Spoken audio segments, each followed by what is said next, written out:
Pejabat sementara Bupati Klungkung Iwayan Sugihada menyampaikan laporan keterangan pertanggungjawaban LKPJ Bupati Klungkung tahun 2017. LKPJ disampaikan di hadapan anggota DPRD Kabupaten Klungkung dalam sidang paripurna di gedung DPRD Kabupaten Klungkung, Semarapura.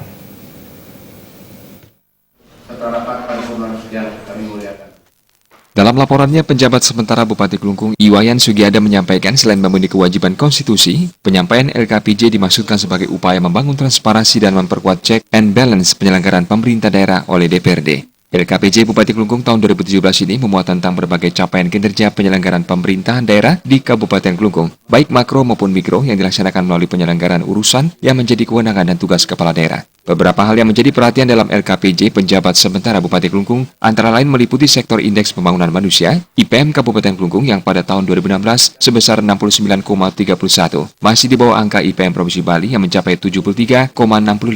Perkembangan komponen pembentukan IPM tersebut adalah peningkatan angka harapan hidup, angka harapan lama sekolah, dan angka rata-rata lama sekolah. Selanjutnya, kebijakan pengelolaan keuangan daerah tahun anggaran 2017 yang mencakup realisasi pendapatan asli daerah sebesar 153,210 miliar. Lebih tinggi sebesar 5,916 miliar dari target yang dirancang sebesar 147,29 miliar lebih atau mencapai 104,02%. Menurut penyampaian LKPJ ini, Pemkab Klungkung masih dituntut bekerja keras untuk memaksimalkan penyerapan anggaran sisa lebih pembiayaan anggaran atau SILPA tahun 2017 yang masih mencapai 75 miliar rupiah. Penjabat sementara Bupati Klungkung Iwayan Sugihada menyampaikan untuk mencapai predikat wajar tanpa pengecualian WTP ketiga kalinya bagi Klungkung, maka perlu keseimbangan pengaturan anggaran di mana telah ditentukan pemenuhan anggaran wajib sebesar 10% untuk bidang kesehatan dan 20% untuk pendidikan.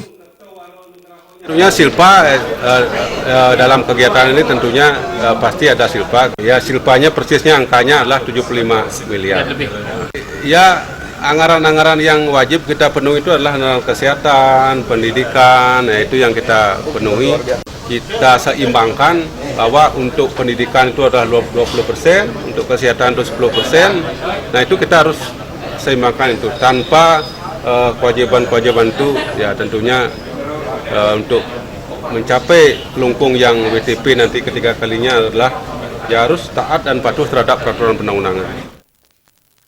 Sementara itu, anggota Komisi 3 DPRD Klungkung Iketut Sukma Sucita menyampaikan terkait aturan 20% anggaran minimum di bidang pendidikan. Maka saat ini Kabupaten Klungkung sudah mampu mengalokasikan anggaran hingga sekitar 30% lebih dari ketentuan minimum. Menurutnya, Klungkung membutuhkan dana yang besar guna menyimpangkan kondisi pendidikan yang ada di pedesaan dan di perkotaan. Pemerataan pendidikan di Klungkung sangat penting dilakukan. Sesuai dengan undang-undang yang ada, yaitu diwajibkan kita untuk menyiapkan anggaran 20%, minim 20% untuk pendidikan. Tetapi di Klungkung justru lebih. Klungkung sudah kurang lebih sudah mencapai sekitar 30% lebih untuk pendidikan. Terutama dengan adanya sistem pendidikan yang baru, sistem penerimaan siswa yang baru, kami di Kabupaten Klungkung membutuhkan dana yang cukup besar untuk menyeimbangkan kondisi pendidikan yang ada di pedesaan dan yang ada di perkotaan. Tujuan pendidikan sangat baik untuk menyentarakan atau meratakan pendidikan yang ada di kabupaten masing-masing.